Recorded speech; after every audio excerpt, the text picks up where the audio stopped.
Every time we open up these episodes, we talk about how insurance is boring. And that's okay. So Bryce has had a new addition to the family. Yeah, congratulations. Yeah, he's got a new puppy, golden retriever. Yeah. His most valuable asset now. Should he get pet insurance? When you get a pet, it's automatic. Of course, we're going to get insurance, but when you get a job for the first time, you should be thinking about protecting that income. Your ability to work is incredibly important. One thing that stuck with me when we were going through the process with you was saying the earlier you do it, the better, because you're probably like your freshest. You're at your best. You're going to be able to put forward least damage. Yeah. And I'm sure that's the word Phil used as well. You're freshest. Yeah. Welcome to another episode of Equity Mates, a podcast where we explore what is possible in the world of investing. If you've just joined us for the very first time, we have a huge episode for you today. My name is Bryce, and as always, I'm joined by my equity buddy, Ren. How are you going? I'm very good, Bryce. Very excited for this episode. We are talking about a topic that may not be seen as the most exciting topic for investors, but as we've learned over the years, as we've gone on this journey, it is so important. And to be honest, it's pretty easy to get right. And so we're excited to be speaking to an expert who's helping people in the Equity Mates community get it right, get covered. We're talking insurance, and we're speaking to our expert, Phil Thompson from Skye Wealth. Phil, welcome back to the show. Tings for having me, boys. That's good. Every time we open up these episodes, we talk about how insurance is boring. And that's okay. You obviously don't find it boring. It's always hard because like my shtick when Bryce welcomes me to the show is I say I'm excited, and then like the natural thing is, all right, we're talking about insurance, you know. So you got to lean into that transition. Well, there's nothing. We spend a lot of time talking about how we are going to build long-term wealth, but there's nothing more important than protecting that wealth, which is where this all comes into play. Because nothing worse than I think trying to get in the house, getting the mortgage, getting the investment portfolios, and then it all comes crashing down because you don't have your foundations right. So if you've just joined us for the very first time, Phil is the insurance expert at Skye Wealth. Throughout this conversation, if you feel like you need to speak to Phil and the team, you can head to equitymates.com/advice. There's a form there. You'll be able to tick Phil's name and we'll put you directly in touch. Phil works with many community members from Equity Mates, so thank you for all the work you do there. No worries. Getting them all covered properly. So let's get stuck in. Well, Phil, I want to give you a question without notice. Bryce has had a big life change recently, and you don't work with this kind of insurance in particular, but I'd like to get your thoughts on what he should do. So Bryce has had a new addition to the family. Yeah, congratulations. Yeah. He's got a new puppy, golden retriever. His most valuable asset now. Do you have any views on should he get pet insurance? I mean, this is this isn't something that we help people set up with. I think insurance is all about protecting the things that you can't pay for. And so if something went bad, do you have the capital to be able to go to the vet bill and pay vet bills? And so if you don't, then paying, $1,000 or $2,000 for that may be worthwhile. I'm not a pet guy. We don't have pets. Would I have pet insurance? I wouldn't. You wouldn't? No, but we have like high excess on our car insurance. And so we try and save on the annual premiums because we've got a bucket of saving there. Must be nice. Yeah. But the things that we talk about is like life insurance or income protection. They're the things you can't afford to lose. So. It's just hard to know. Like I have zero idea on. All I know is the horror stories of people going, getting puppies. Getting a puppy 3 weeks in, it eats something, eats a grape, off to a bloody vet hospital, pump the stomach, 10 large. So you got pet, I don't want to be paying insurance? for that. To be honest, my wife has sorted it all out. I would be surprised if we don't. Yeah. Yeah. All right. Well, that's enough. She knows that I don't want to be paying for vet bills. That's enough questions about the insurance that you don't work with, Phil. Let's turn to the insurance that you do work with, and it's I guess the bucket of personal insurance. And so, I think for a lot of people, as we talk about these topics, they'll think it's for something later in life. I guess maybe introduce us to the insurances that you do work on. and why, as young people or people who like to think they're still young, we should care about them. Yeah. I can see the grey hairs. Where? I mean, I have no hair. Yeah. But you have enough hair for both of us. Yeah. So. That's true. So the personal insurance is like 4 types of cover. With 4.5, we like to talk about life insurance. So if you were to pass away, there's a lump sum that gets paid out to your beneficiaries or to your estate. The second one is disability insurance. So if you're totally and permanently disabled and you can't return to work, there's a lump sum paid out to yourself or to your super fund, depending on the ownership. The next one is trauma insurance or critical illness. So that's if you have a serious medical event. The main things are like cancers, heart attacks, strokes, MS, Parkinson's. Is a list of 30-odd conditions that will trigger a payment, and that's a lump sum payment, again, paid to yourself directly, tax-free. And then the last one is income protection, and that's a monthly benefit that will replace your income if you can't work for either a short period of time or a long period of time. The half one is for child's cover, so you can get cover for children.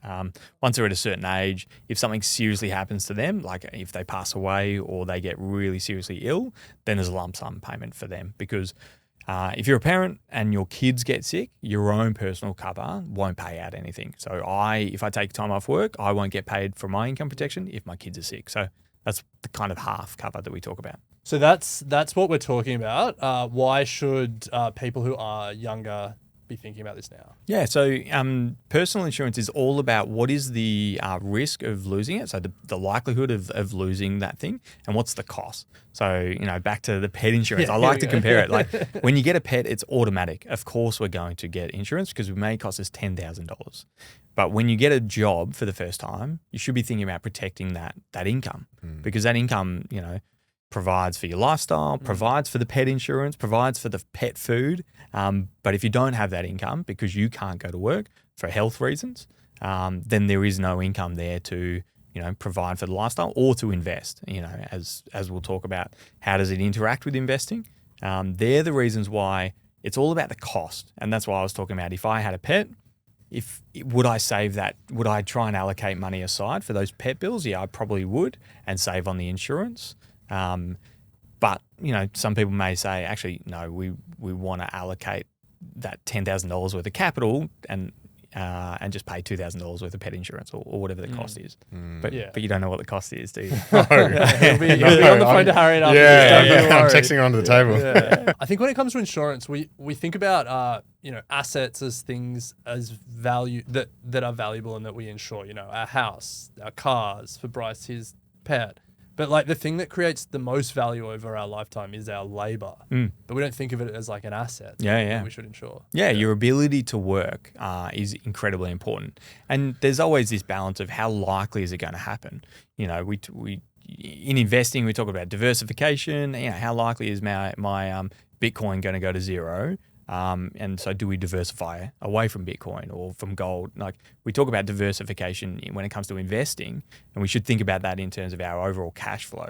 Like how do we allocate some money towards personal insurance cover to diversify against the long-term risk of something happening with our health? The good news is we don't have to always allocate our cash flow and we can use super, but we will get to that, I think, a little bit later. Well, let's go there. I mean, we're all pretty familiar with how, I guess, your traditional, I don't know about traditional, but like general insurances work, car insurance, health insurance, you've got your big players and you just pay your monthly premium and away you go. How is personal insurance different? Like how does it work here in Australia? Yeah, so we've got a beautiful superannuation system. One of the great things with super, you can't use it for anything for personal reasons. You can't buy a house with your super money. You can't really do anything. The one thing you can do with your super fund is cover yourself for personal insurance cover. So things like life insurance, disability and income protection can be funded through your super fund. Now it's still your money, it's still your capital, but it doesn't have to impact your own personal cash flow while you're young. You're building assets. You can use your retirement savings to allocate towards these personal insurance covers.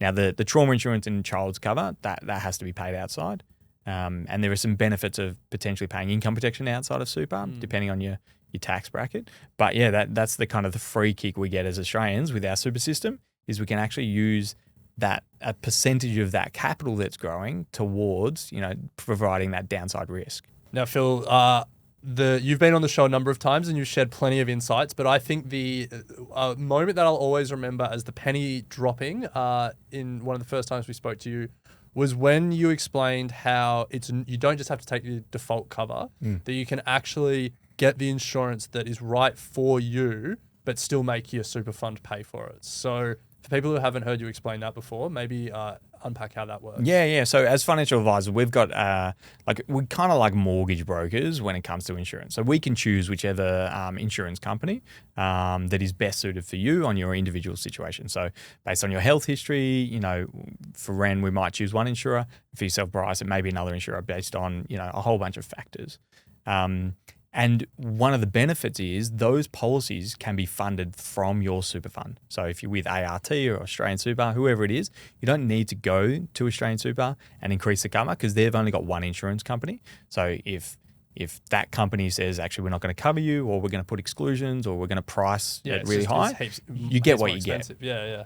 But when you go through a financial advisor, we can basically choose the right insurer for you, and then your super fund pays the premiums over to the insurance company's super fund every 12 months. So if you then move from Australian Super to ART in 5 years' time, we actually keep your insurance policy as is, where it is, and we just sign a quick document saying, hey, now instead of getting it from this super fund, get it from the other super fund. So you kind of get the best of both worlds. You get the choice of insurer that is best suits you, while still getting your super fund to fund the premiums. Yeah, and the right level of cover, because when we looked at my level of cover, I think it was like 200,000. It's 226,000. Yeah. I remember. You're like, I got a in super. I'm all good. I'm fine. I was like, just check how much you've got. And then you were like, yeah, your mortgage is more than that. So, you're not even clearing that debt, let alone giving your family any money to survive on. Yeah. Well, how much cover does a typical, young professional, many people listening to the show,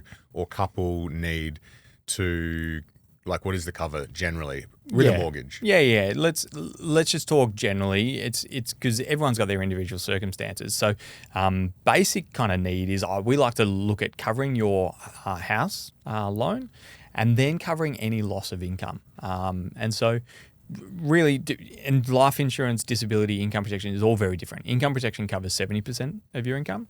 Disability, the way we think about it, is cover your mortgage. So we clear that mortgage and then cover the gap between what your income actually is and what income protection will pay you. So income protection will only pay you up to 70, 75%, and we want to cover that gap as well. So our philosophy at Skye is we want you to be in the same financial position or the same financial trajectory as if you didn't have that health event and you were able to work. So Phil, we've spoken a lot about thinking about insurance cover in the context of your mortgage. A lot of people listening won't have a mortgage. How should they think about insurance cover? Yeah, so if you don't have a mortgage, life insurance may not be as important. If you don't have, if you don't require your income to be replaced, if something was to happen, pass away, then maybe life insurance isn't important, but that's where income protection is really important. If you're relying on your income because you're building up savings to then one day get a mortgage, income protection is really important. So as we said, there's 4 insurances. They all kind of work together. It's kind of like a portfolio of insurances. So during your life stage, whichever life stage you're at, you may need, all 4, or you may need only a few of them. So one of the big questions we often get is to invest inside or outside of super. And we touched earlier about the differences between having insurance inside or outside of super, mainly from the cash flow point of view. But what about from a tax point of view? Are there any benefits? Yeah, so this is where I'm going to geek out a little bit. Love it. There's different things. So one thing with life insurance, when that's paid inside of super, your super fund can get a tax deduction for that. So effectively it's 15% cheaper. For the life insurance. If that's paid outside of super, there's no tax deduction. So you pay tax on your income and then you're paying, let's say $1,000 for the policy. It's all after tax.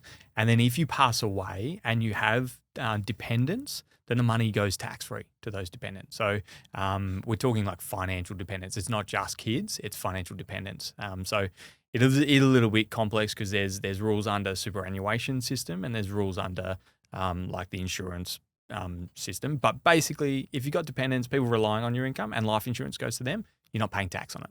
In super. Yeah. And whether it's in super or not in super, if it goes to those people, you're not paying tax either way. Yeah. Disability insurance is the same thing when it comes to paying premiums. You get the tax deduction when it's inside of super, so it's 15% cheaper.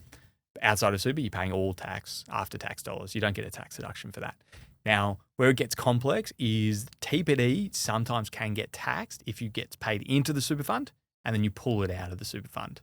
And I won't go into the actual tax mechanisms because it's based on your date that you started working and putting money into super, the date of disability, and your age of 65. So it's a funky calculation. Okay. But we, at Skye, we like to place a lot of the policies through super, and we just gross up the level of cover to factor in if they pull the money out, they're going to pay tax on it.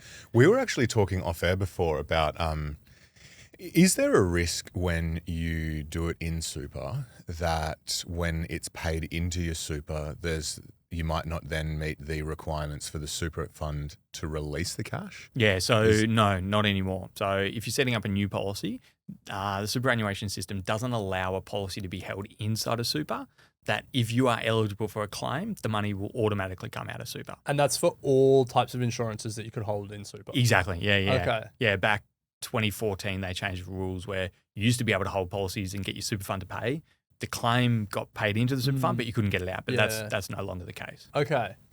So then what you said earlier that there are some types of these insurances, personal insurances or life insurances, that you prefer outside of super than inside of super. Can you talk through why you wouldn't just put everything in super? Yeah, so trauma insurance you can't have through super. So again, back to that point of you can't own a trauma insurance policy through the super fund because that doesn't meet the definitions of condition of release to pull the money out of super. So okay, but to be really clear, life, TPD, and income you would put in. Generally, you would put in super. If you claim on them, that money can come out of super. Okay. So income protection is one of these things, and disability as well. There are features that you can own, and you pay that for that feature outside of super, but pay most of it inside of super. So that's actually something that we like to do as well. Yeah, you can split the policies. God, I learn something every time we speak to you, Phil. So this is, and that feature for disability is called own occupation. So within superannuation, you've got to not be able to do any occupation based on your training, experience, and that meets the SIS Act of condition of release. Yes. So the Superannuation Act says that you've got to not be able to do any job to be able to pull money out of your super fund. But we can set up policies that are based on your own occupation. So that you would want to hold outside of super. You have to. You have to pay for that. So what we do when we structure it is, 60% is paid from your super fund, and that covers that any occupation portion, and then 30 to 40% is paid outside of super, and that covers for own occupation. Interesting. And so then at claim time, again, I said I'll geek out. At claim time, the insurance company assesses it and says, can you do any occupation first? Yeah. Because that's where the majority of the premiums are being paid and that's where the money will go. And then if they say, no, we think you can do another job, then they'll make an assessment. If you have that policy, can you do your own occupation? And if they make an assessment saying you can't, then they'll pay out the money and it'll go directly to you, not go through super at all. And it's tax-free as well for TPD.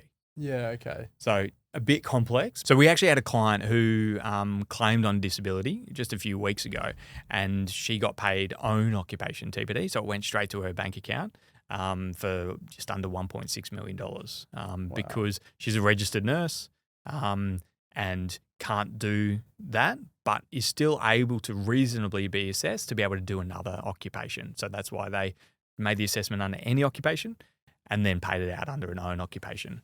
Yeah. Can anyone get own occupation? Like, could a hypothetical 32-year-old podcaster get podcasting own occupation insurance? Generally, yeah. Sometimes there is limits based on your occupation. You have to have a real job. Yes, often you do have to have a real job. But yeah, there are some limitations. So like a truck driver will often not be able to have own occupation just because of the requirements to go and do that job. The injury may be quite minor to never be able to do that occupation again. Yeah, so the insurance companies... Professional athlete probably couldn't get an own occupation. Exactly. Yeah. Wow. Are there any other examples that you can talk to across the other life insurances? Yeah, so I mean, we can kind of touch back on tax and claims versus income protection. Whether the policy is owned through super or outside of super, you get taxed the same. And how you get taxed on that is just like normal income. So it's replacing your income, so you'll get taxed as per normal income tax. Do they gross it up? Do you get super as well in an income protection policy? Yeah. So some money can go into super. Some of the old policies, it was all just one amount of money that we grossed up for super, but it still got paid to the individual. Yeah. But now the insurance companies, they have to pay some money to super if you choose that option. Okay. Interesting. Yeah. Now, Phil, I have my health insurance through NIB, and it feels like every 6-12 months my premiums keep going up and up and up. Can you talk to us about how premiums change when it comes to life insurance and perhaps some of the misconceptions? Well, the insurance goes up all the time, unfortunately, with life insurance just as much as a health insurance. And so, unfortunately, the thing about insurance, or fortunately, the thing about insurance is it's really about a group of people coming together, putting money into a bank account. When someone needs it, they pull the money out of the bank account. So if more people are pulling money out of the bank account, then the insurance company says, hey, we actually need more going in. And so that's why premiums are rising, because especially in the life insurance space, claims rates are going much higher than were kind of projected for. One of the things when it comes to life insurance that does make it a little bit difficult in terms of pricing is they guarantee the policies for the life of the policy. So like general insurance, like your pet insurance, if under general insurance, they can just cancel that if they want to. A pet insurance provider can say, actually, we don't want to offer pet insurance anymore. We're out of this space, and just cancel all the policies after every renewal. But life insurance, they have to honour the contract until the expiry date of the contract, which could be 40 years away. So that's why it can be difficult to price policies, and this is why there can be repricing of policies. I thought there was a policy that you could get where your rate just stayed the same for life. So there are two different types of premiums. They've changed the names of it, but I hate the new names. So I'll just go back to the old names. It's stepped premiums and level premiums. Yeah, that's right. Yeah. But both policies can increase for two reasons, regardless of if it's stepped or level. So they can increase if your level of cover goes up. So every year you may want to increase your level of cover because inflation's, because of inflation and our income's always going up. We want to make sure we're protecting that increased income. And so the premiums will go up because of that. The other reason is insurance company can reprice their policies and say, hey, actually, more people are taking money out of the accounts. We're increasing the premiums. Cool. The difference between stepped and level is level premiums won't increase outside of those two things. Step premiums will just increase every year because you're getting older. Gotcha. So do you have a preference? We used to like level premiums. Now we're doing a lot more on step premiums for new clients. Okay. Yeah, but I've got level premiums for my policies, and I'll still hold them. So they were good, but for new clients, it's becoming really difficult. And just for people who were wondering, because you piqued their interest, but with the new names, rather than stepped and level, it's now variable age stepped. Yes. And variable. Yeah. Is that right? Yeah. Confusing, The regulator came out and said stepped and level names are too difficult and misleading. So we're going to clarify things. Variable and variable.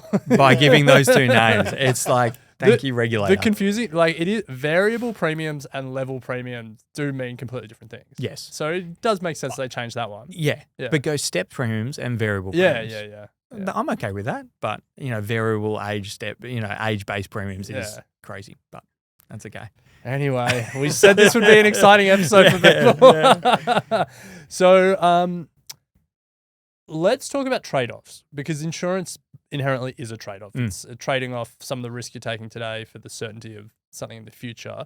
And I think for young people, any people of any age listening to that, there is a natural trade-off between if you're getting insurance in super, between what you're contributing to your super fund versus what you're paying in insurance premiums, or if you're getting something out of super, then your cash flow versus your premiums.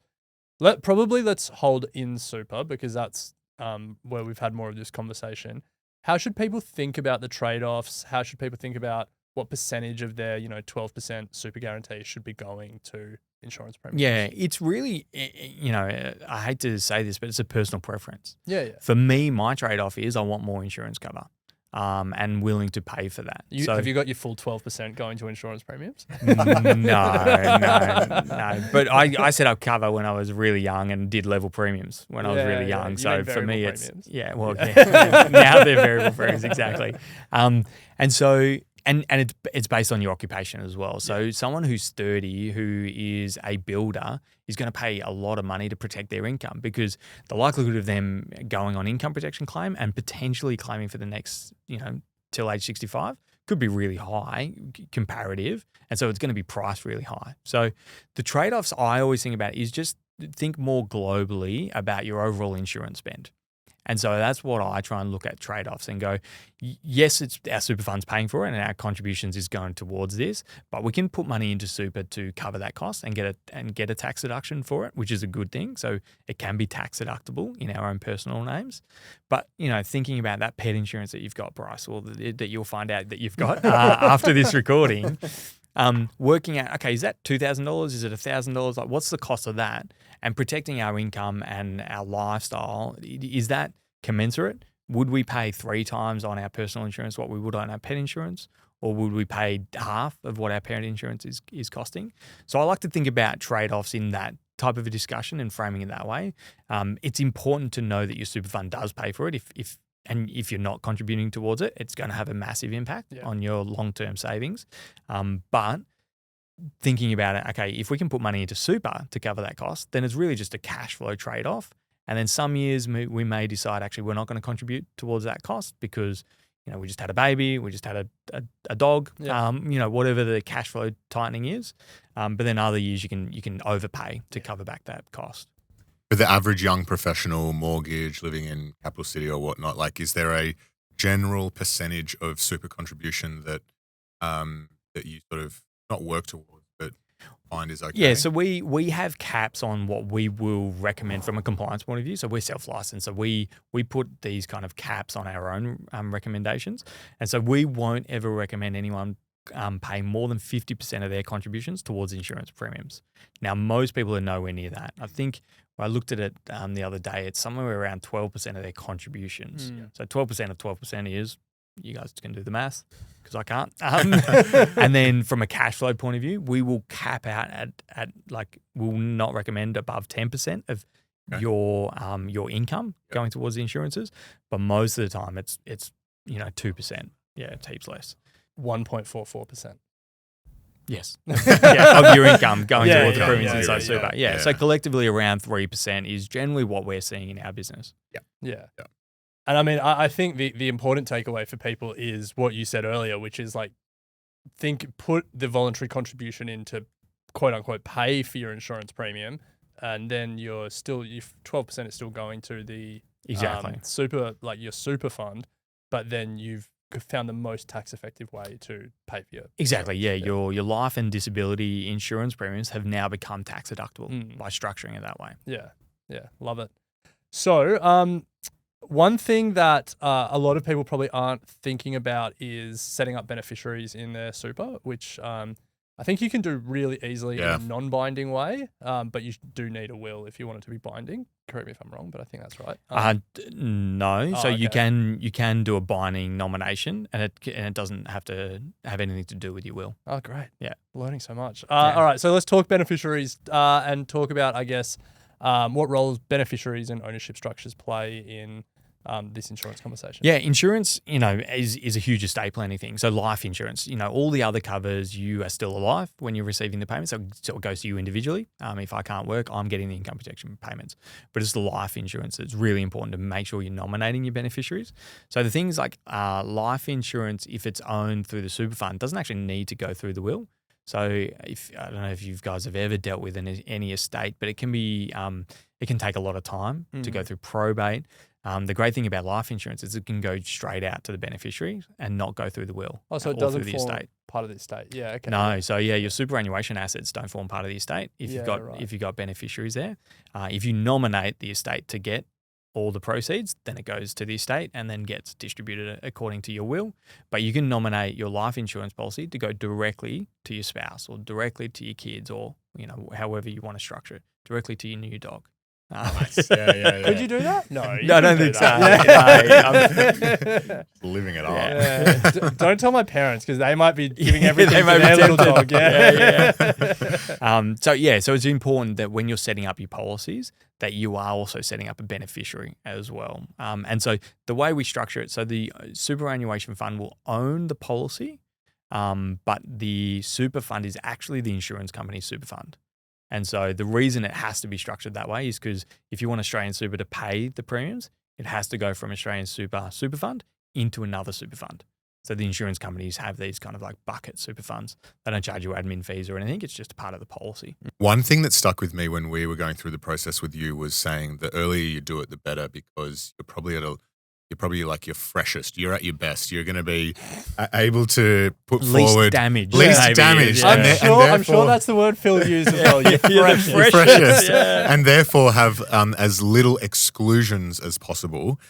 So if you get that locked in and at a younger age, like how do you then review, or should you review your cover ongoing, or should you just be sticking with what you got? Yeah, so it depends on your health history over time. So the reason we like getting it set up, because you can always review, and if you've got an exclusion with your policy, because we set it up today and we've got exclusions, we can always review it with the insurance company in the future, and they can decide to remove that exclusion if they choose to. And there's, every time we get an exclusion, we ask the insurance companies to provide us a time frame of when that's reviewable. And so that's always an option. Insurance companies can never add an exclusion once your policy is in force. They can never change that policy at all unless you've lied to them in the initial application. And so moving insurance providers can add some risk. So if you've had a health event and then you go, actually, this one's going to save me $50 a month, let's move to this insurance provider like we do with our car insurance and home insurance. You go through a health assessment again, and they may say, well, actually, between those two insurance applications, you've had, a bad back. So we're going to put a back exclusion on your policy.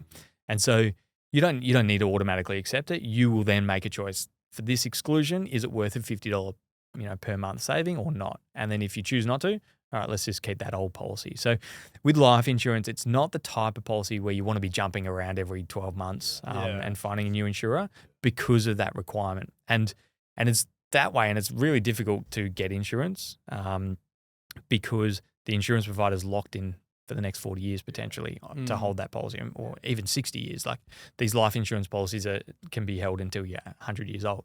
Yeah. I mean, the first question we asked was, why should young people care about insurance now? And I feel like we didn't emphasize that point there. So I think it's worth doubling down on now. Like, it feels to me like that is the biggest reason why young people should care about their insurance, because it could make a huge difference. Like all of a sudden, all the things that are actually going wrong with you as you get into your mid-30s and your 40s are the things that you can't get covered for. Things you want.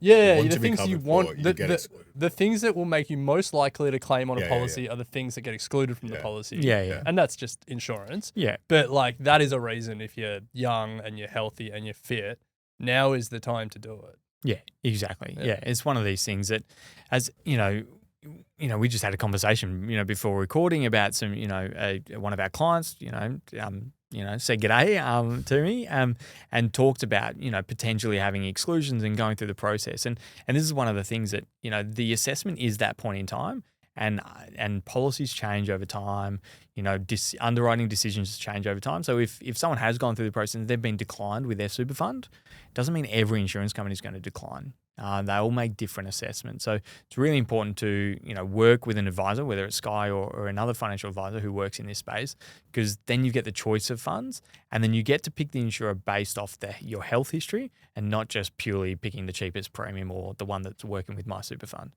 I mean, this is, I'm just now taking this conversation to its logical conclusion. And it's like, all right, well, if young people should be thinking about insurance so they're, as Bryce would say, freshest, maybe a better way to say it is they have the most comprehensive set of coverage they will ever have. I assume you can't get an insurance policy until you're 18, but should parents be encouraged, setting their kids up with insurance policies, and maybe if they can afford it, paying their kids' insurance policy when they're when they are quote unquote freshest? Yeah, so that child's cover that I talked about earlier, that can actually convert into an adult policy once the kid is, depending on the age of depending on the insurance company. But basically, once you're 18, it converts into an adult policy for life insurance and trauma. Okay. So, the benefit is if you set up the policy and you've got it for your kids, if they have a health event that means that they're going to get an exclusion as an adult, well, that child's policy will create a life insurance policy and potentially trauma policy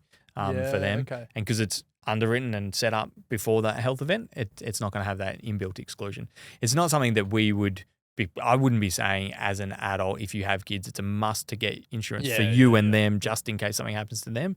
But this is why we recommend child's cover for everyone. This is why I have it for myself, because we do think it's important to kind of future-proof these things. Because one of the things about, we work with claims all the time. That's kind of a big part of our role as well, is assisting claims. Never had a client talk to me and say, oh, yeah, I knew I was going to get cancer. I had it booked in the calendar. This was going to happen. The client who had own occupation TBD, had a car accident, left her unable to work again. And so, we don't know these things. And so, we're not here to fearmonger people into it, but just make a pragmatic decision. If you have an income and you rely on that income, then you should be protecting that income. Just like when you get a pet, you automatically think, well, maybe we get pet insurance. Well, Phil, to close out, for those listening who haven't really gone into the depths of their own insurances, what's a simple first step that you suggest they should take to start getting their head around their cover? Yeah, so if you've never actually gone and actively gone insurance before or personal insurance before, there may be some in your super fund. So log into your super fund, have a look. Ren, as you talked about before, we had a conversation, 18 months ago, and you said, yeah, I got in my super fund, I'm all good. And then you opened it up and you said $126,000. $226,000. Oh, sorry, $226,000. Yeah, no, I just it's still not as much as Bryce, but $226,000. And then you realize actually that's not enough. The super funds don't default enough cover for most Australians, or really for anyone. So that's the first step. Have a look at what you've got. Is really important, and then you can reach out to the super fund. I'm not saying that's not an option for you. It's definitely better to go through a financial advisor because they've got choice of insurers. Yeah, it's like getting a mortgage. Why would you just go to CBA? You would want to go to a mortgage broker. Yeah, the analogy that most Australians understand is the property analogy, and the idea of going just to CBA and getting their one rate rather than going to a mortgage broker and getting 30. Yeah, it's even worse because in the super and insurance space, it's like I live in Melbourne, so I can only go to CBA. So it's like, if you are with Australian Super, you only have one insurance provider. But true. You don't even get to choose which one you go to. Yeah. In mortgages, at least I can go to CBA or Westpac or ANZ or wherever I want to go. Yeah. But with your super fund, they've chosen that. Yeah. So it's even worse than kind of the mortgage analogy. Yeah. Well, Phil, I can also suggest a simple first step, as well as checking what your coverage is in super. I would suggest maybe a second step then is go to equitymates.com/advice. Ask to speak to Phil and the team at Skye. We'll put you in touch, and he and his team can help you assess your options and see if you're underinsured, and if you are, what you can do about it. Love it. Well, Phil, thank you so much. It's always a pleasure. Looking forward to having you back on next time. No worries. Thanks for having me, guys. Thanks, Phil.